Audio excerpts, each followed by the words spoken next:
آج میں بہت خوش تھا کہ میری پسند کی شادی ہوئی تھی۔ میں نے انابیہ کو ایک شادی کی تقریب میں دیکھا تھا اور پہلی نظر میں ہی اس سے محبت کر بیٹھا۔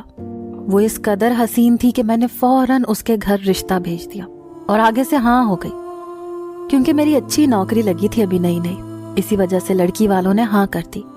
3 مہینے کے طویل انتظار کے بعد آج میرا انابیہ سے نکاح ہو چکا تھا۔ وہ رخصت ہو کر میرے گھر میں آ چکی تھی۔ 3 مہینے تک میں اس کی قربت کے خواب دیکھتا رہا۔ یہ 3 مہینے میرے لیے 3 صدیوں کے برابر تھے۔ جب سے میرا اس کے ساتھ رشتہ طے ہوا تھا، میری محبت میں دن بدن اضافہ ہوتا چلا گیا۔ وہ 22 سال کی بے حد حسین لڑکی تھی، میری عمر 25 سال تھی اور میں خود بھی بہت خوش شکل تھا۔ آج شادی میں سب نے ہمیں دیکھ کر چاند سورج کی جوڑی کا لقب دیا تھا۔ انابیہ میری والدہ کے دور کے رشتہ دار کی بیٹی تھی، اسی لیے میں نے انابیہ کے متعلق زیادہ چھان بین نہیں کروائی کہ اس کا کردار کیسا ہے، وہ کیسی لڑکی ہے۔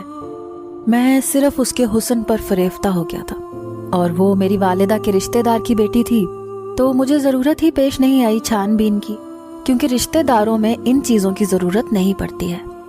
جیسے ہی میں کمرے میں داخل ہوا تو میں نے دیکھا کہ انابیہ گھونگھٹ نکالے بیٹھی ہوئی تھی۔ کب سے میں یہ منظر دیکھنے کے لیے بے چین تھا۔ میں نے آہستہ آہستہ قدم اس کی طرف بڑھائے، اس کے سامنے آ کر بیٹھ گیا۔ میں نے محسوس کیا اس کے ہاتھ کانپ رہے تھے۔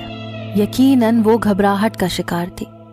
میرے چہرے پر نہ جانے کیوں مسکراہٹ آ گئی۔ شرماتی اور گھبراتی ہوئی دلہن مجھے بہت اچھی لگی تھی۔ میں نے اس کے لرزتے ہاتھوں کو اپنے ہاتھوں میں لیا۔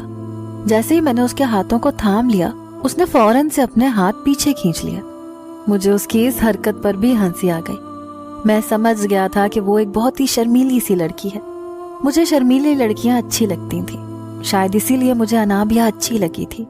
میں نے اس سے کہا کہ تمہیں گھبرانے کی کوئی ضرورت نہیں ہے، میں تمہیں بہت پیار سے رکھوں گا، تم میری پہلی اور آخری محبت ہو۔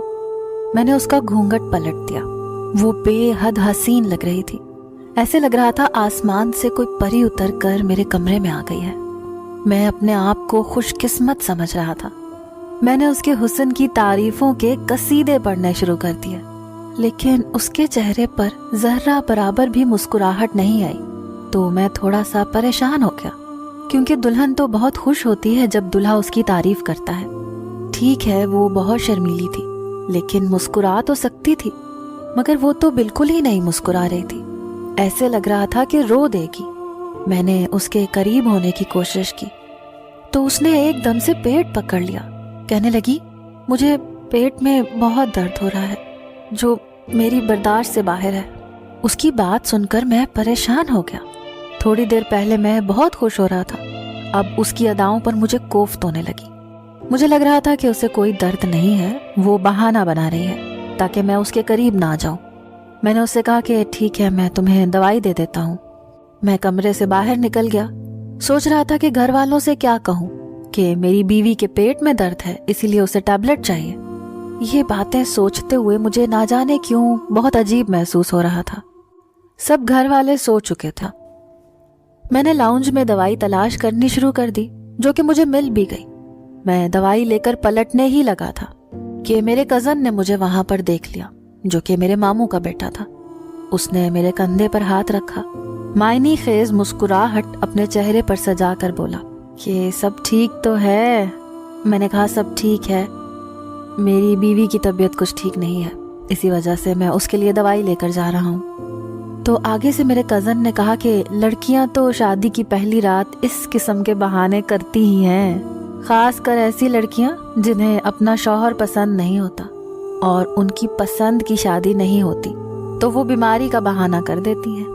یقیناً تمہاری بیوی بھی اسی وجہ سے بیماری کا بہانہ کر رہی ہے، شاید اسے تم میں کوئی دلچسپی نہیں ہے۔ اگر وہ شادی سے خوش ہوتی تو تمہیں اس وقت کمرے سے باہر نہ نکلنا پڑتا۔ میرے کزن کی باتوں نے تو میرے اندر جیسے آگ لگا دی تھی۔ مجھے بہت غصہ آیا تھا، لیکن میں شادی والے گھر کا ماحول خراب نہیں کرنا چاہتا تھا۔ تھوڑی دیر پہلے جو میں سوچ رہا تھا کہ شاید واقعی میری بیوی کو پیٹ میں درد ہوگا، لیکن اب اپنے کزن کی باتیں سن کر مجھے محسوس ہو رہا تھا کہ شاید وہ سچ بول رہا ہے۔ کیا واقعی انابیہ اس شادی سے خوش نہیں ہے؟ اگر وہ خوش نہیں تھی